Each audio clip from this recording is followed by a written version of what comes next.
আসসালামু আলাইকুম। আমি আছি মুজাহের ভাই এবং হুসাইন এক্সপ্রেসের সাথে। আপনারা সবাই চেনেন এবং আপনাদের পরিচিত মুখ। তো আজকে আমি হালদার পূর্বপাড়ের মানুষের জন্য কিছু বলার জন্য ওনাদের অনুরোধ করব। ভাই, আপনাদের আমি কিছুক্ষণ আগে ভিডিও দেখিয়েছি মানুষের ঘর বাড়িতে কী পরিমাণ পানি ঢুকেছে, এবং আমি স্ক্রিনে সেই ভিডিওগুলো দেখাবো। আর মানুষ কীভাবে চলাফেরা করছে, এ তো মানে আপনার অর্ধেক পর্যন্ত পানি ঢুকছে, কোমর পর্যন্ত। তো এখন এই বিষয়ে প্রশাসনের দৃষ্টি আকর্ষণ করার জন্য আপনার পক্ষ থেকে যদি কিছু ভাই, প্রথম কথা হচ্ছে 2 দিন আগে না 1 দিন আগে একটা ভিডিও দিয়েছেন, এটা আমি দেখছি। কিন্তু ওখানে আপনি বলছেন যে মানে ওই পারে এই পশ্চিম তীরে এই পাশে এটা মদুনাঘাট না, মধুরঘাট, হ্যাঁ হ্যাঁ, এই পারে মদুনাঘাটের এই পার থেকে মনে হয় একটা গাইড ওয়াল হচ্ছে। ওটা ওয়াল করে দিছে, প্লাস হচ্ছে আপনার ওখানে লম্বা বেরিবাদ করে দিছে। তার মানে এই জায়গার মানুষ অনেক বেশি সুবিধা পাচ্ছে এবং এটা পুরাটা একটা কি রাস্তা হয়ে যাচ্ছে, অনেক ডেভেলপ হয়েছে, এটা ফাইন। কিন্তু ওই পাশের মানুষগুলো কিন্তু পুরাটাই বঞ্চিত হচ্ছে আমার মনে হয়। হ্যাঁ, টোটালি বঞ্চিত। আপনি দিলে গাইড ওয়াল দিলে দুই পাশেই দেওয়া উচিত বলে আমি মনে করি। আমি মনে করি হচ্ছে আমার যতটুকু ধারণা, আগে পানি দুই পারেই ঢুকতো, দুই পারে ঢুকতো আগে, দুই পারেই সমানভাবে ঢুকতো। এখন এক পাশে ওয়াল হওয়াতে আরেক পাশে পানি সব ঢুকতেছে। এক পাশে সবগুলো চেপে যাচ্ছে। তাহলে এটা তো ওই পারে যারা মানুষ আছে এটা তাহলে বঞ্চিত হচ্ছে, এরা অবহেলিত বলা যায়, অবহেলিত। তো আমি প্রশাসনের দৃষ্টি আকর্ষণ করতেছি, আপনারা এই পারেও কোনো রকম ওয়াল দেওয়া যায় কিনা, কিভাবে এটা দ্রুত করা যায়। কারণ সামনে বর্ষা মৌসুম, আর কয় মাস আছে? আর বেশি না, এই 2-1 মাসের মধ্যে শুরু হয়ে যাবে ভারী বর্ষণগুলো। তাহলে কিন্তু আমি যেটা ভিডিও দেখাইছেন এগুলো কি গত বর্ষার? এগুলো গত বছর যে ভিডিওগুলো দেখেছি গত বছর। কাফতায়ের মনে হয় বাদ চাললে আরো বেশি অবস্থা খারাপ হয়ে যায়, খারাপ হয়ে যায়। ওখানে থাকতে পারে না, মানে বসবাস অযোগ্য হয়ে পড়ছে ওদের বাসাগুলো।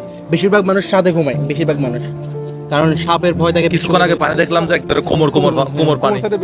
তো প্রশাসনের দৃষ্টি আকর্ষণ করতেছি এগুলোর ব্যাপারে আপনারা একটু, আমি সরাসরি একদিন যাবো ইনশাল্লাহ। ঠিক আছে, আমি আপনাদের অবশ্যই, এটা তো আমাদের জন্য অবশ্যই। আপনি তো দেশের বাইরে চলে যাবেন রিসেন্টলি, দেখি আমি এই বিষয়টা আমার চ্যানেলেও দরকার হলে তুলে ধরবো ইনশাল্লাহ। এটা কি রাউজান প্রশাসনকে বলতে হবে? রাউজান উপজেলা প্রশাসনকে? হ্যাঁ, উপজেলা প্রশাসন এবং হচ্ছে পানি উন্নয়ন বোর্ড, আচ্ছা, উন্নয়ন বোর্ডের আন্ডারে এটা। সো যারা হচ্ছে পানি উন্নয়ন বোর্ড এবং রাউজানের যারা উপজেলা প্রশাসন, তাদের দৃষ্টি আকর্ষণ করতেছে, আপনারা এই বিষয়টা একটু গুরুত্ব সহকারে দেখবেন। আমি আপনার ভিডিওতে দেখছি বিষয়টা, এটা আমার মনে হয় যে এই পারের মানুষ যেহেতু সুবিধা পাচ্ছে, ওই পারের মানুষ আরো অবহেলিত হচ্ছে। সো ওই পারেও ওয়াল দেওয়া উচিত, গাইড ওয়ালটা দেওয়া উচিত। বাকিটা হোসেন ভাই বলুক।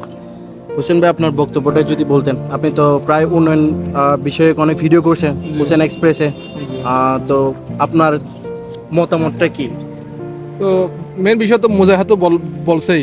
তবে আমার কথা হচ্ছে, যেহেতু আমরা সাধারণ নাগরিক, এটা নিয়ে বুঝতেছি প্লাস মাইনাস, অর্থাৎ এটা এখানে ওয়াল দিলে এই মানুষের ভালো হচ্ছে, ওই মানুষের ক্ষতি হচ্ছে, আমরা দেখতেছি। তার মানে যারা এগুলো উন্নয়ন প্রকল্প করছে অবশ্যই ওরা আমাদের থেকে ভালো বুঝে। এখন হচ্ছে শুধুমাত্র সদিচ্ছা, কারণ হচ্ছে এখানে কোনো দেশ, এই পাশে ইন্ডিয়া, এই পাশে বাংলাদেশ, এটা না, দুই পাশে হচ্ছে বাংলাদেশের নাগরিক। অবশ্যই আমাদের উভয় নাগরিকের জন্য সমান সুবিধা হয় এরকম ব্যবস্থা করতে হবে। তবে আমাদের এখন তো হচ্ছে বেসরকারিভাবে করার কিছু নাই। তবে আমাদের উদ্দেশ্য হচ্ছে, এই কথা বলার উদ্দেশ্য হচ্ছে, সরকারি যেগুলো সংস্থা আছে ওদের কাছে এই নিউজটা পৌঁছানো, তাই তো? এটাই আপনারা ব্যবস্থা নেন এমন করে যাতে করে উভয় পাড়ের মানুষগুলো সমান সুবিধা ভোগ করে, কারো যাতে খুব ক্ষতি না হয়।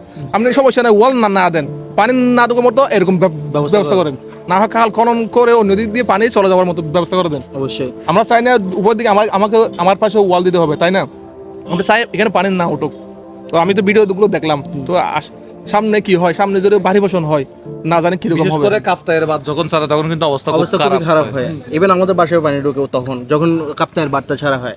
তো এই হচ্ছে মোহরার ওদিকেও পানি ওঠে, মোহরার ওদিকে কিছু কিছু এলাকায় একদম বাড়ি বানাইছে যে ওরা আপনার এই এত উঁচু উঁচু করে বাড়ি বানাইছে, এক হাত উঁচু করে। আমি দেখে অবাক হয়েছি, কি রে ভাই বাড়ি এত উঁচু কেন? বলছে ভাই এখানে গলা সমান পানি থাকে। এবছর সম্ভবত ওইদিকে হবে না, কারণ ওইদিকে টোটালি হবে না, কারণ বেরিবাদ হয়ে গেছে। কিন্তু আপনি একদিকে বেরিবাদ দিলেন, বাকি পানি সব এখন অন্যদিকে ঢুকে যাচ্ছে। হ্যাঁ, ওই অঞ্চলগুলো আসলে বসবাস অযোগ্য হয়ে পড়ছে। হ্যাঁ, অনেকটা মানে ওই এলাকা সভ্যতা বিলীন করে দেওয়ার ইচ্ছাকৃতভাবে ওইরকমই মনে হচ্ছে সবার। তবে এরকম মানে বন্যা নিয়ে আমাদের কোনো অভিজ্ঞতা ছিল না। গত 2022 সালে একবার বন্যা হয়েছিল আমাদের সাতকানিয়াতে রেল লাইনের কারণে। বন্যাটা আমাদের যেখানে বন্যা হয় সেখানে পানি ঢুকে খাসাঘর সব বিলীন হয়ে গেছিল। ওটা দেখে ওটা ভয়াবহতা দেখে আমি বুঝতেছি মানুষের অবশ্যই ভোগান্তি হচ্ছে। আমি এখন ভিডিও যে দেখলাম, ভিডিও অবশ্যই এখানে চলবে। তো আমরা আশা করব যে স্থানীয় প্রতিনিধি আছে, এমপি থেকে শুরু করে উপজেলা চেয়ারম্যান থেকে শুরু করে ইউনিয়ন পরিষদের মেম্বার, যারা কিন্তু উপরের কর্তৃপক্ষের সাথে যোগাযোগ করতে পারবেন, তাদের কাছে আমরা এই ভিডিওটা পৌঁছাতে চাই। হ্যাঁ, আপনারা একটু বেশি করে এই ভিডিওটা শেয়ার করবেন, বিশেষ করে উপজেলা প্রশাসন এবং পানি উন্নয়ন বোর্ডের যাদের যেখানে আছে ওখানে আপনারা কি শেয়ার করে এটা ছড়িয়ে দিবেন এবং ওনাদেরকে মেনশন করবেন পরিচিত কেউ থাকলে। ঠিক আছে, ধন্যবাদ সবাইকে। সবাইকে ধন্যবাদ, ভালো থাকবেন, সুস্থ থাকবেন। অবশ্যই আমি একজন পোস্ট করলে হবে না, আমি একজন ভিডিও বানালে হবে না। আপনারা সবাই নিজেদের মতো পোস্ট করুন, নিজেদের মতো ভিডিও বানিয়ে আপলোড করুন। অত্র এলাকা থেকে ফেসবুক অনেকে চালান, এগুলো হচ্ছে ফেসবুকে প্রতিবাদ করতে হয়। যদি ফেসবুকে 1000, 2000, 5000, 10000 মানুষ যদি প্রতিবাদ করে, এটা এমনি হয়ে যাবে। আর যদি চুপ করে বসে থাকেন ওই এলাকার মানুষ, তাহলে এটা এরকমই থাকবে। এক্স্যাক্টলি। থ্যাংক ইউ ভাই, ধন্যবাদ আপনাদেরকে। ভালো থাকবেন সবাই, সুস্থ থাকবেন। আসসালামু আলাইকুম।